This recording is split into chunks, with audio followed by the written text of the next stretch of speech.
Il y a des histoires qu'on se plaît à raconter et qui occupent un terrain flou entre fiction et réalité. Les légendes urbaines.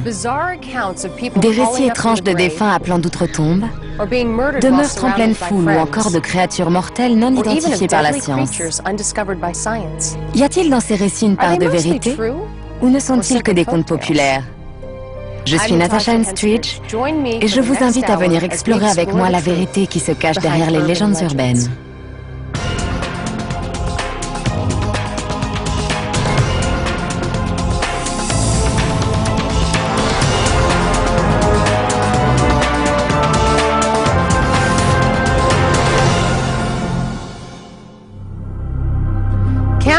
La vie universitaire est parfois très exigeante.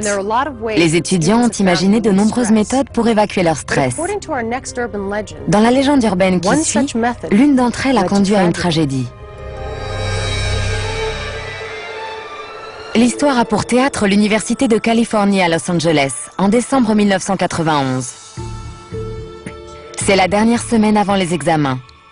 Les étudiants sont sous pression. Ils restent tard le soir à la bibliothèque pour réviser leurs cours. Il est très tard. Le nez dans ses bouquins, un étudiant reprend tout ce qu'il a étudié en cours durant le semestre.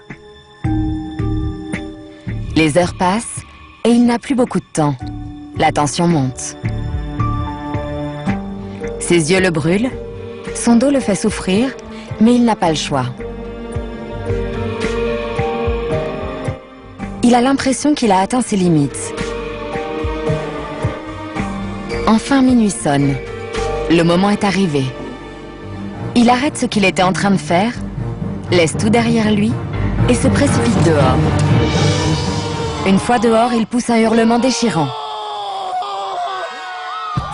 Le plus incroyable, c'est qu'il n'est pas le seul. Le campus entier entonne un chorus de cris perçants.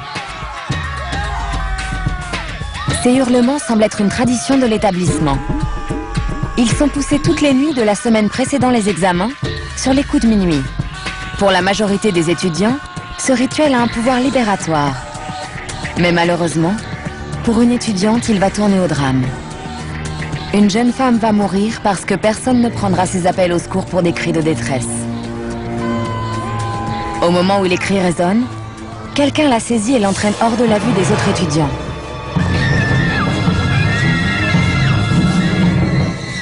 Son assaillant la jette à terre. Elle s'époumonne pour obtenir de l'aide, mais sa voix se perd au milieu des hurlements de ses camarades. En plein campus, alors qu'elle n'est qu'à quelques mètres des autres étudiants, personne ne distingue ses cris. Conséquence, elle est assassinée et son meurtrier court toujours. Après cette tragédie, tout étudiant prêt à crier durant la semaine précédant les examens à UCLA sera renvoyé. Selon la légende en tout cas. Mais cette tradition existe-t-elle vraiment? A-t-elle jamais eu pour conséquence l'agression mortelle d'une étudiante innocente? Les affaires de meurtre se produisant au milieu de la foule ou alors que des personnes sont à proximité sont hélas très fréquentes dans les zones urbaines. Le meurtre de Kitty Genovese en 1964 est un classique dans ce domaine. Un soir où elle rentrait seule chez elle dans le Queens à New York, elle est agressée et poignardée à plusieurs reprises par un homme. 37 voisins entendent ses hurlements et interrompent par 2 fois son agresseur en criant par la fenêtre. Mais dès qu'ils referment leur fenêtre, l'agresseur recommence à frapper. 1 heure s'écoule avant que la police soit appelée. Kitty Genovese meurt dans la rue. Les meurtres sur des campus universitaires sont aussi une réalité moderne. En 1986, le viol et le meurtre de l'étudiante Janan Clery par l'un de ses camarades de l'université Lehigh entraînent le vote d'une loi fédérale exigeant des universités qu'elles signalent les crimes avec violence sur leur campus. Ces tristes faits tentent à donner une certaine crédibilité à l'histoire des cris du campus sur les coups de minuit. Où vont les jeunes filles le plus souvent? Où vont-elles quand elles quittent la maison? Soit elles se marient, soit elles vont à l'université. Par conséquent, le campus devient un lieu de danger potentiel. Et étant loin de chez elle, la jeune femme n'est plus protégée comme avant.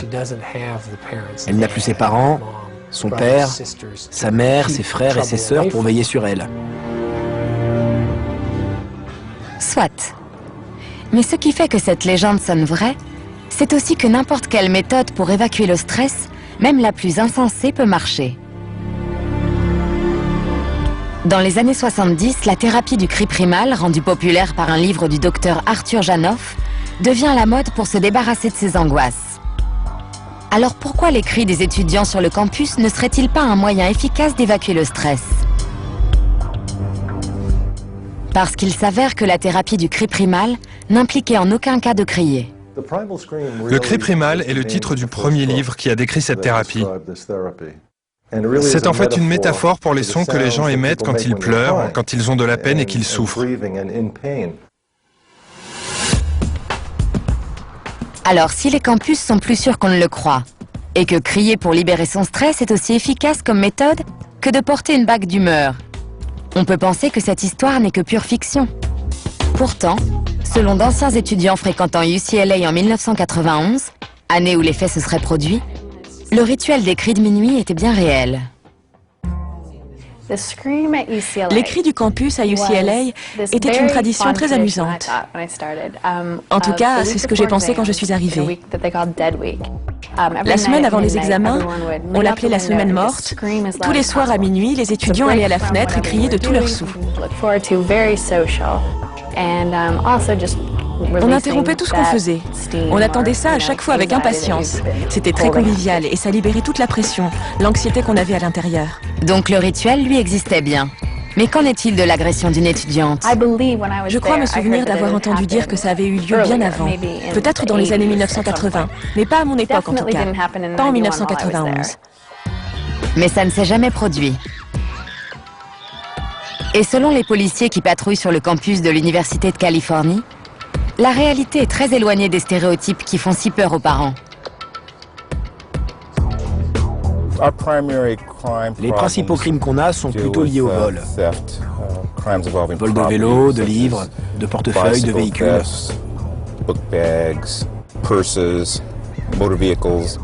Il y a très peu de crimes contre les personnes, heureusement. Et dans quelle catégorie rangerait-il cette histoire? C'est le genre d'histoire qui se raconte autour d'un feu de camp. Une légende urbaine. Pour résumer, si la légende des cris du campus comporte une part de vérité, tout ce qui concerne l'agression n'est que pure invention. Malgré tout, cette histoire perdure. Pourquoi? Pour moi, cette légende est probablement née à partir des sornettes qu'on racontait aux premières années à leur arrivée à l'université. C'était amusant de leur raconter des histoires et de voir jusqu'à quel point ils étaient crédules. Mais en décembre 1999, la légende urbaine revient sur le devant de la scène lorsque le rituel des cris de minuit dégénère. En plein rassemblement vers minuit, quelqu'un met le feu à un canapé dans la rue. Et lorsque les pompiers interviennent, ils sont bombardés de pierres, de bouteilles et d'œufs. Heureusement, personne n'est grièvement blessé. Cela étant, cet incident jette une ombre sur la tradition des cris de minuit et renforce la légende urbaine. Même si officiellement l'université désapprouve cette tradition, officieusement, celle-ci continue d'être perpétuée.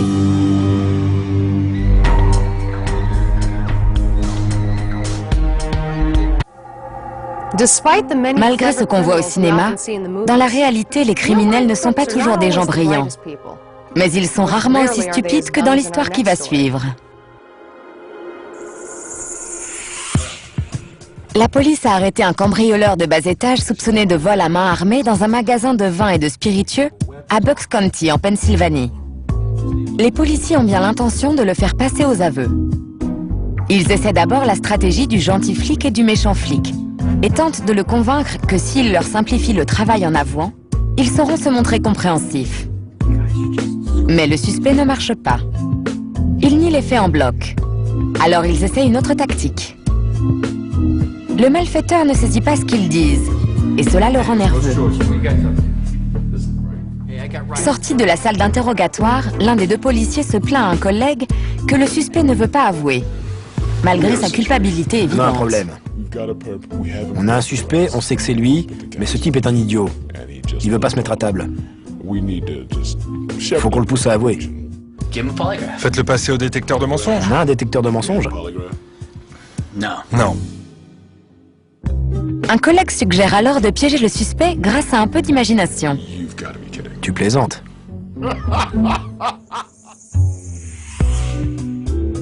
Dans la salle d'interrogatoire, le suspect refuse toujours de parler.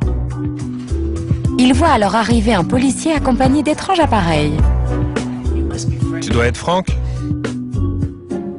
Minutieusement, avec une précision toute scientifique, il est branché au curieux appareil. Il ne sait pas trop ce qu'il doit en penser. En réalité, il s'agit d'une simple photocopieuse avec quelques fils et un égouttoir. Mais le suspect ne s'en rend pas compte. Quand tout est en place, il est interrogé sur ses faits et gestes la nuit du crime. Alors Frank, à 9h vendredi, t'étais au magasin, hein? Non, j'y étais pas. Il campe sur sa position. Mais le détecteur de mensonges dit le contraire. Il ment. On lui repose la question et il ment à nouveau. Non, j'y étais pas. Bizarrement, l'étrange machine sait qu'il ment. Il ment. Les policiers insistent pour qu'ils reconnaissent les faits. Troublé par la machine omnisciente, le criminel finit par parler.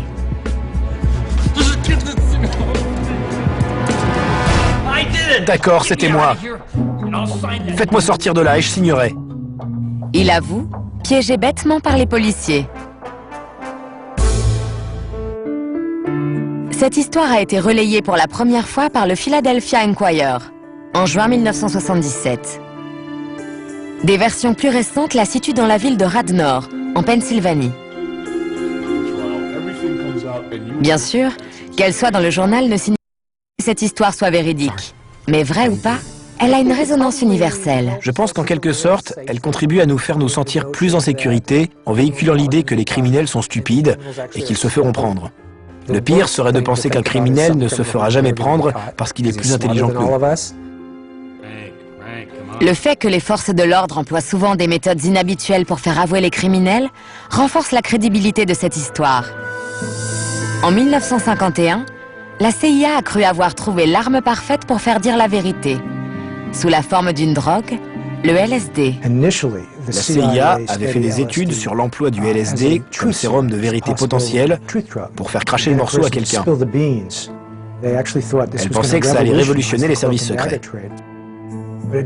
Mais ça n'a pas vraiment marché comme ils l'espéraient, à cause des hallucinations et des autres effets secondaires. Les informations qu'une personne donnait pendant un interrogatoire n'étaient pas toujours fiables. Parfois, les personnes avaient tellement peur qu'elles devenaient muettes. Ils ont constaté que s'ils donnaient du LSD à un prisonnier sans lui dire, il devenait complètement fou parce qu'il ne savait pas qu'il était sous l'emprise d'une drogue. L'interrogateur de la CIA disait alors aux prisonniers qu'il allait le garder dans cet état pour toujours, à moins qu'il ne leur dise ce qu'il voulait savoir. C'est comme ça qu'ils utilisaient le LSD avec des résultats mitigés. L'hypnose est elle aussi une méthode utilisée pour trouver la vérité. Mais elle s'avère moins efficace que ce qu'on croit.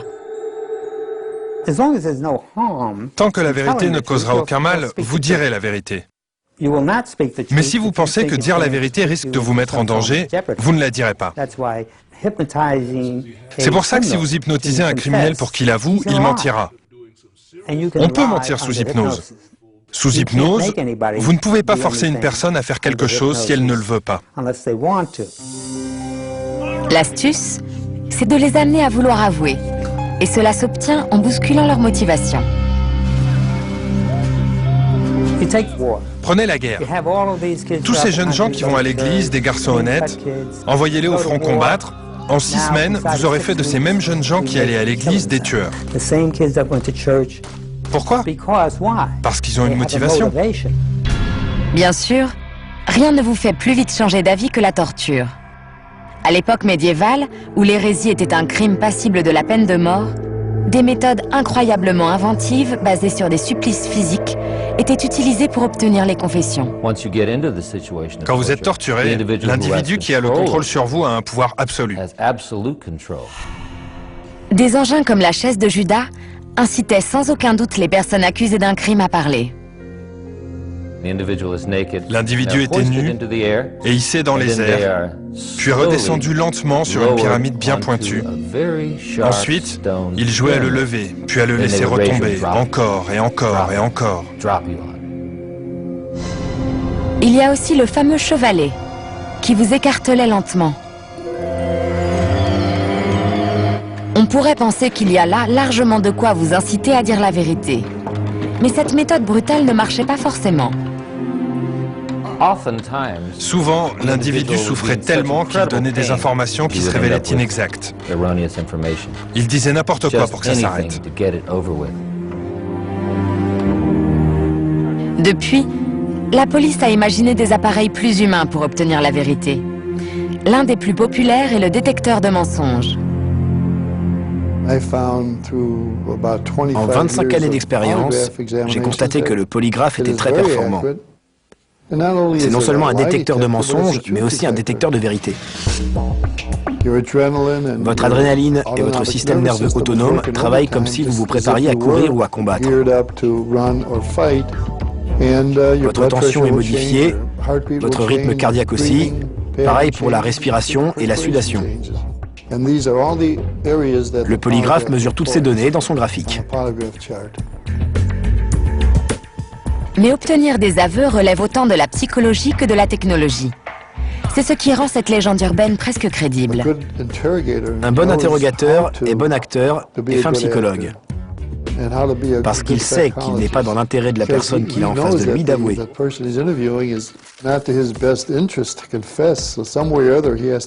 Il doit pourtant réussir à lui faire croire qu'il vaut mieux pour lui avouer et que s'il ment, de toute façon ça se verra. Les témoignages relatifs à cette ruse pour obtenir les aveux du criminel sont nombreux. Cette histoire se serait effectivement produite. Le département de la police en question se refuse néanmoins à confirmer.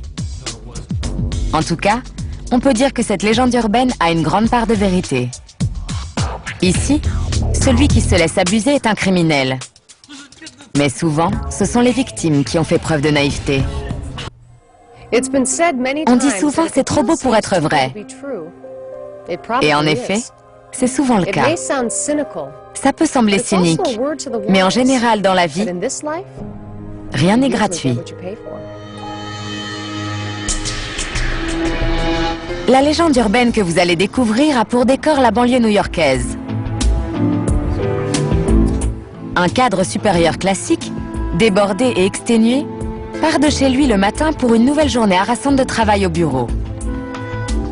Mais en arrivant dans l'allée de sa maison, il comprend qu'il va passer une mauvaise journée. Sa voiture a disparu. Au début, il n'en croit pas ses yeux. Il retourne chez lui et demande à sa femme si elle a garé leur voiture ailleurs.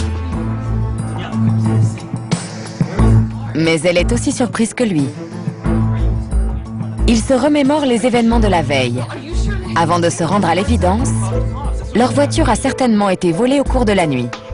Le mari appelle la police et signale le vol. Mais il n'y a aucune trace de la voiture. Quelques jours plus tard, alors que le couple s'apprête à sortir, une surprise les attend dans leur allée. Leur voiture se trouve exactement là où elle aurait toujours dû être. Lavée, lustrée et en parfait état. Pendant un instant, ils en restent quoi et se demandent s'il s'agit d'une mauvaise blague. Puis ils remarquent quelque chose sur le pare-brise. Une note manuscrite anonyme, expliquant qu'un voisin a eu une urgence familiale et qu'il a été obligé d'emprunter la voiture sans leur autorisation. En guise d'excuse, l'auteur du mot a laissé 2 places onéreuses pour un concert à guichet fermé. Le couple est enchanté, même s'il se demande qui est le mystérieux voisin en question.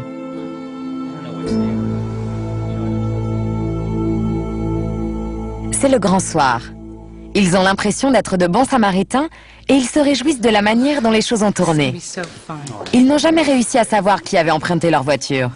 Mais ils sont ravis que la personne ait été suffisamment honnête pour leur offrir des places de concert aussi chères en dédommagement.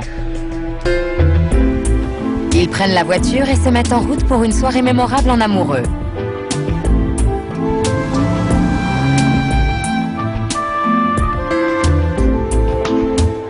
Après un spectacle magnifique, ils rentrent chez eux tard le soir. Fatigués mais de bonne humeur, ils pénètrent dans leur maison, satisfaits d'avoir passé une excellente soirée. Enfin, jusque-là. Ils découvrent rapidement que leur maison a été entièrement vidée. Les cambrioleurs les ont éloignés pour la soirée, pour avoir le champ libre et pouvoir agir en toute tranquillité. Cette légende circule depuis les années 50. À cette époque, les légendes urbaines tournant autour des voitures se sont mises à fleurir, avec à chaque fois un message. Pour la plupart, ces histoires illustraient des proverbes, des aphorismes qui nous sont familiers. Par exemple, tout ce qui brille n'est pas or.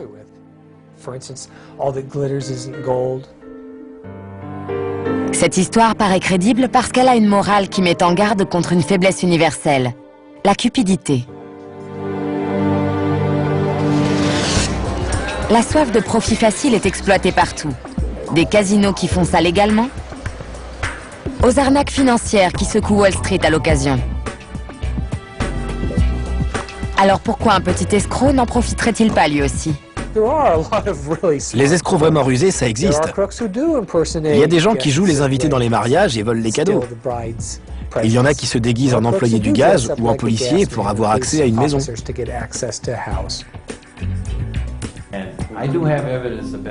Mais les enquêteurs ont eux aussi leurs petits trucs. Dans le cas qui suit, un cambrioleur et son complice ont été arrêtés mais interrogés séparément. Et ils nient les faits.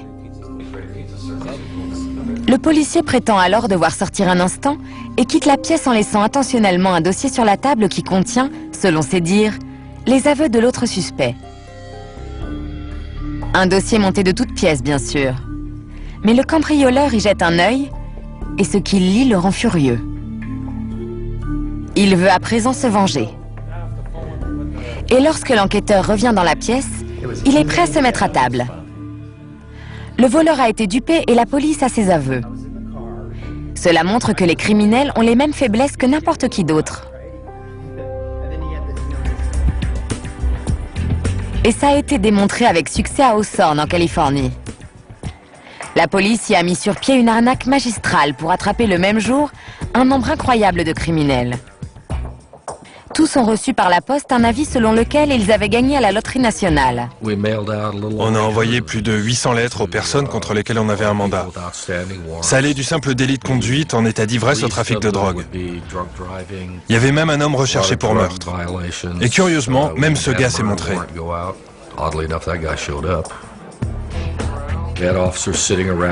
Il y avait des agents dans la pièce qui grattaient des tickets et s'exclamaient tout excités. « Regardez, j'ai gagné 10 $ pour que ça fasse plus réaliste. »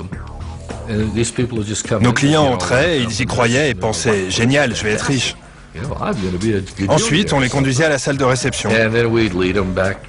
On frappait à la porte et on entrait avec un « Voilà notre gagnant !» Il y avait une cloison et un officier en uniforme sortait de derrière et disait à la personne « Vous voulez dire quelque chose avant d'être arrêté ?» Pour finir, on leur faisait traverser la pièce jusqu'à une rangée de tables avant de les transférer à la prison du comté de Los Angeles. Beaucoup de ceux qui se sont fait prendre, je dirais environ 90%, ont pris ça assez bien. Mais quelques gars étaient vraiment pas contents. Je crois que si ce genre de piège fonctionne, c'est parce que les gens qui cherchent à s'enrichir sans effort sont nombreux. Si c'était pas le cas, il n'y aurait plus d'escrocs. Et c'est la simplicité de cette opération qui fait que cette histoire sonne vraie.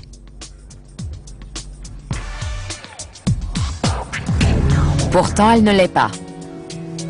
Même si on apprécie l'ironie de son issue, et même si on a tous plus ou moins une certaine admiration pour les arnaques finement menées. Le plus important dans cette histoire, c'est probablement le côté inattendu. Se faire cambrioler pendant qu'on est au spectacle, c'est la dernière chose à laquelle on s'attend. Mais quand on entend cette histoire, on se dit que c'est vraiment très ingénieux. C'est ça le plus important.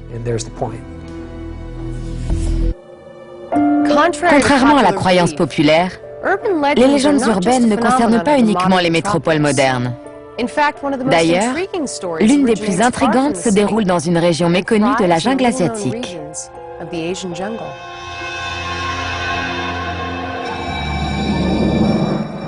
Si la majeure partie de notre monde a été explorée, il reste des régions reculées où des phénomènes étranges se produisent et où des créatures mystérieuses rôdent.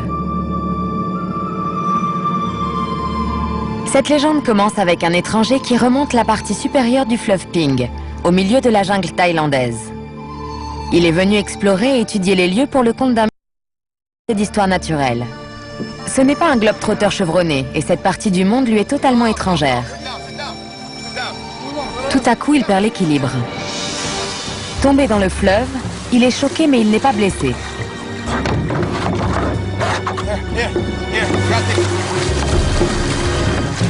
Il est sur le point de remonter à bord de l'embarcation quand quelque chose vient le piquer sous l'eau, provoquant une douleur lancinante. Il commence à avoir peur qu'il y ait des poissons carnivores dans ses eaux. Il est piqué à nouveau et il panique. Quelque chose dans l'eau grouille autour de lui et l'attaque.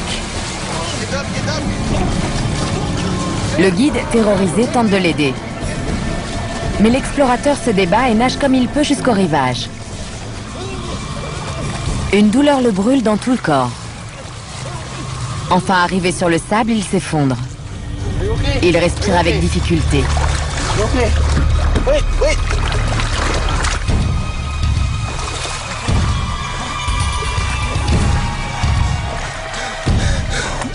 Lorsque le guide arrive à ses côtés, il remarque une trace de morsure dans son cou.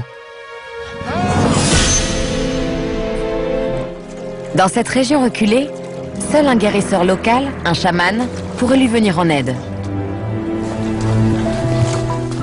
Le guide traverse la jungle sous la chaleur tropicale, l'homme agonisant sur ses épaules. Plus tard, dans une hutte, le chaman examine son patient.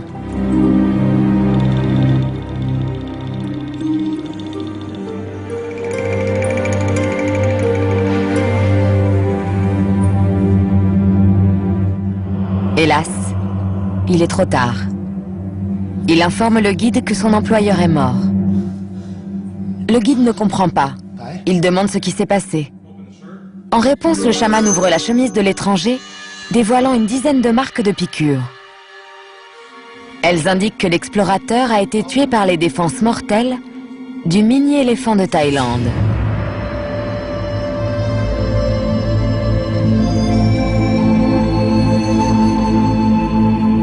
Selon la légende, ces mini-éléphants sont des animaux grégaires qui se déplacent en banc plutôt qu'en troupeau. On raconte que des centaines de ces minuscules et agressives créatures peuplent les eaux reculées de Thaïlande. Plus à l'aise dans l'eau que sur la terre, ce sont des nageurs habiles. Ils utilisent leur trompe pour respirer quand ils sont sous l'eau.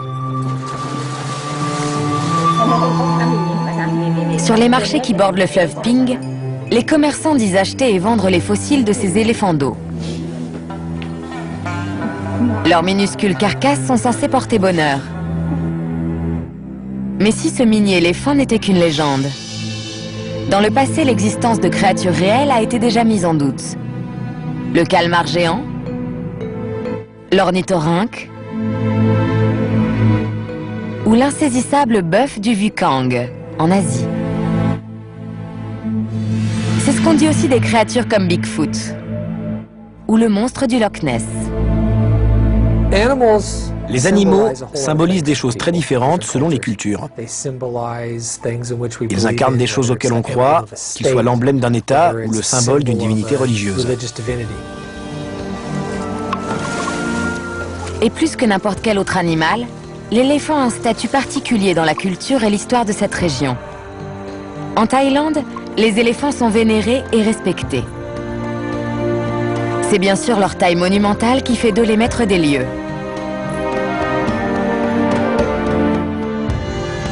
Mais les mini-éléphants d'eau sont différents. Dans leur cas, ce n'est pas la taille qui importe. On les craint pour leur nombre, leur comportement hostile et le fait que leurs défenses sont censées contenir un poison qui agirait très vite. On dit qu'une seule piqûre de leur minuscule défense d'ivoire suffit à tuer un homme rapidement. C'est le danger et le mystère qui les entourent qui rendent cette légende aussi fascinante. Il s'agit d'une chose dont on ne connaît pas l'origine. On ne sait pas comment elle est arrivée là, ni même vraiment ce que c'est. Mais ce qui est certain, c'est qu'elle peut nous faire souffrir. Examinés de près, ils ont une apparence presque sinistre. Mais ces pachydermes de poche existent-ils réellement? On dit généralement qu'ils mesurent 2,5 cm de hauteur, ce qui explique pourquoi peu de gens y croient. Ils ne seraient pas plus lourds qu'une souris. Leur anatomie minuscule semble donc défier les lois de l'évolution. Ils ont été soumis à des examens ainsi qu'à d'autres tests afin d'établir la crédibilité des récits folkloriques à leur sujet. Les radios révèlent un squelette minuscule avec de multiples vertèbres, côtes et autres structures osseuses. Ces petites créatures ont même été soumises à une IRM. Certaines caractéristiques concernant les grands éléphants tentent à rendre plausible l'existence des modèles miniatures. Les éléments sont quasiment chez eux dans l'eau. Ils ont besoin de boire entre 90 et 180 litres d'eau par jour, alors ils ne peuvent pas rester éloignés très longtemps de l'eau. Il existe quelques espèces de mammifères qui ont des glandes à venin. L'ornithorynque a un aiguillon. Les mâles, en tout cas, portent un aiguillon à la cheville qui libère du venin. Mais les éléphants ne possèdent pas de telles glandes vénéneuses. Pour qu'une défense conduise du venin, il faudrait qu'elle soit creuse sur toute sa longueur, comme une sorte de seringue hypodermique. Connaissant la structure des dents de ce mammifère, je ne crois pas que ce soit possible. Et les prétendues preuves scientifiques alors? Les preuves présentées ne sont pas crédibles. Par exemple, si vous regardez les radios, le long de l'épine dorsale ou de la colonne vertébrale de cet animal, vous voyez ce qui semble être plusieurs vertèbres, des os ressemblant à des vertèbres. Mais il n'y en a que 8 ou 9 tout au plus. Et quand on observe le squelette du mammifère, il devrait y en avoir jusqu'à 30 dans cette zone. Ça me semble très invraisemblable qu'il puisse exister une version miniature d'environ 2,5 cm. Les mini-éléphants sont effectivement une invention. Et ils ne sont pas des cas uniques. Partout, il y a eu des gens qui cherchent à faire revivre des créatures mythiques. On en a vu essayer de faire de fausses licornes avec une chèvre en lui mettant une corne. Dans le monde entier, depuis des siècles, on essaie de nous faire croire à l'existence des sirènes. On peut citer aussi dans la culture américaine les jackalopes. Principalement dans le Midwest, des gens ont pris des cornes de daim et les ont collées sur des lapins. Ça fait partie maintenant du folklore régional et c'est devenu un commerce. Ils sont fabriqués industriellement pour être vendus aux touristes en tant qu'objets rares. Et les gens les offrent en cadeau.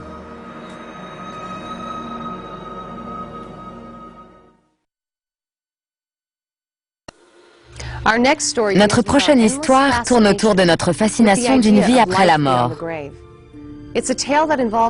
Elle joue avec l'idée terrifiante que même les morts peuvent tuer.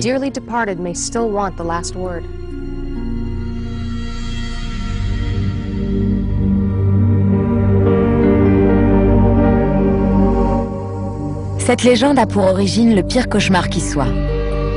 Être enterré vivant. Cette perspective terrifiante a hanté cet homme toute sa vie. Il lui arrive même de se réveiller la nuit en sueur parce qu'il a fait un cauchemar. Il est mis en terre alors qu'il respire encore.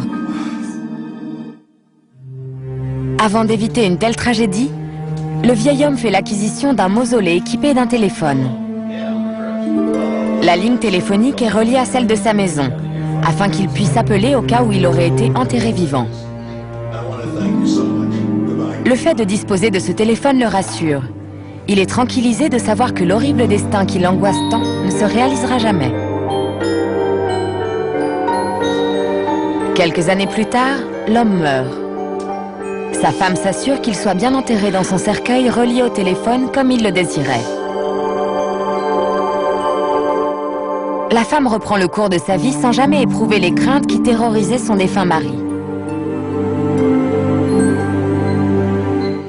Mais un jour, alors que sa fille tente en vain de lui parler au téléphone, sa ligne sonne constamment occupée. Elle trouve cela d'autant plus étrange que sa mère n'aime pas les conversations téléphoniques qui s'éternisent.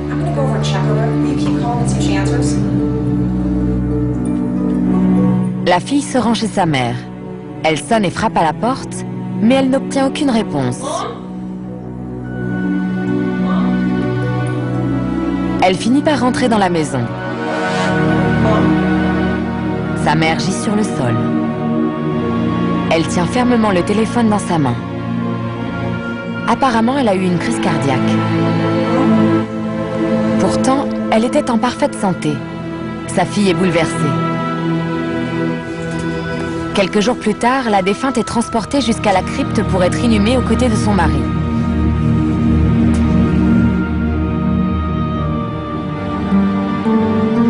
En ouvrant le mausolée, la fille n'en croit pas ses yeux. Le téléphone est décroché. C'est comme si son père avait appelé sa femme depuis sa tombe. Troublant. Mais s'agit-il d'une histoire vraie? Ou n'est-ce que pure invention? Les contes populaires sont remplis d'histoires de couples qui sont confrontés à la mort, ou de couples qui font le grand saut soit ensemble, soit séparément. Vous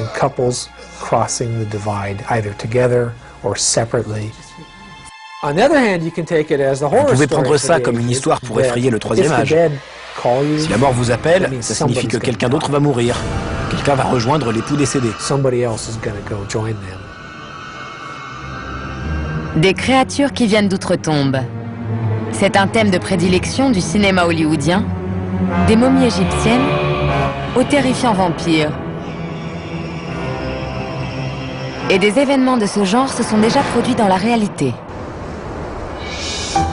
En Afrique du Sud, un homme déclaré mort à la suite d'un accident de voiture a passé 2 jours dans un caisson en métal avant qu'on le libère. Mais sa fiancée a refusé de le revoir, persuadée qu'il était désormais un zombie.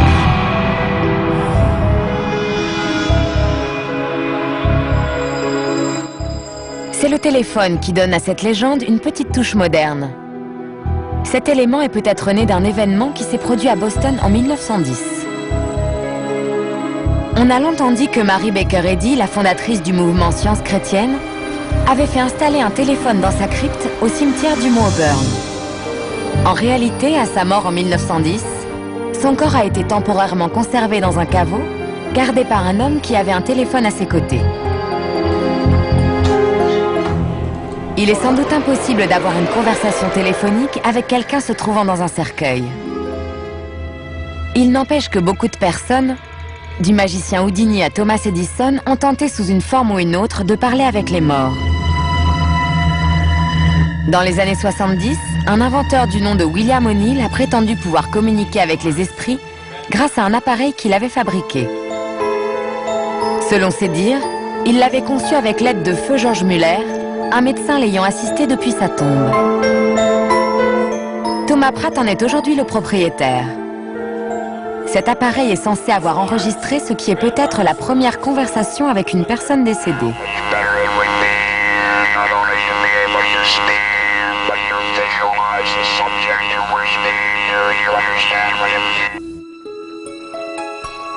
Mais si O'Neill a pu être aidé par le docteur Muller, pourquoi a-t-il eu besoin de cet appareil?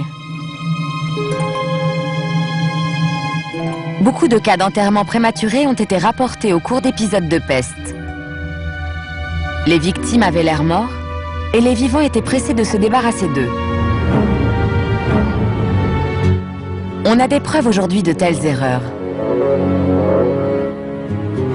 Le musée de Guanajuato au Mexique rassemble des momies préservées naturellement et retrouvées dans leur tombe.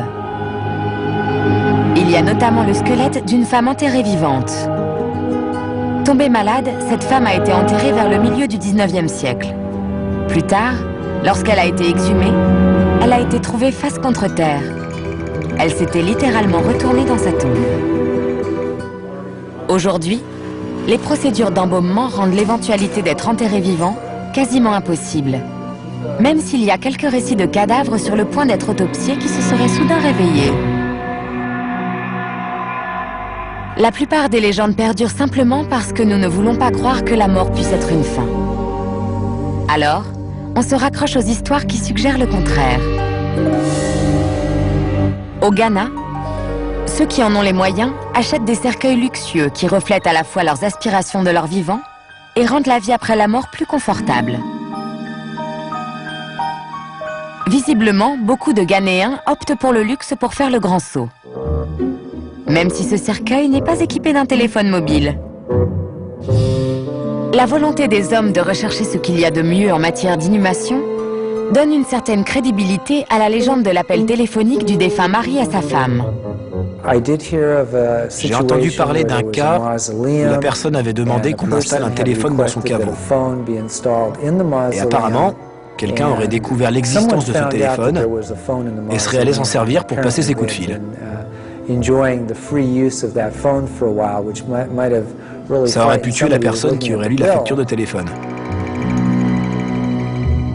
C'est probablement à Los Angeles que l'on trouve le meilleur exemple de technologie pour communiquer avec les morts, chez Hollywood Forever.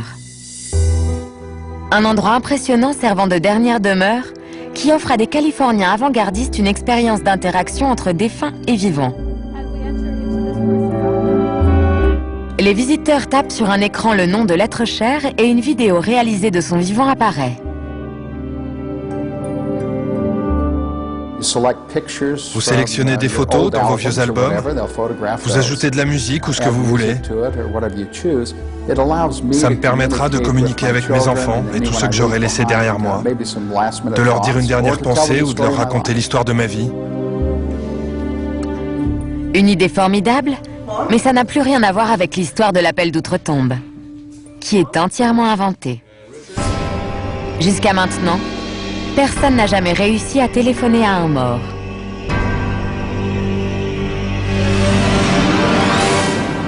Il y aura toujours des légendes urbaines, parce que les bonnes histoires, aussi extravagantes soient-elles, ne meurent jamais.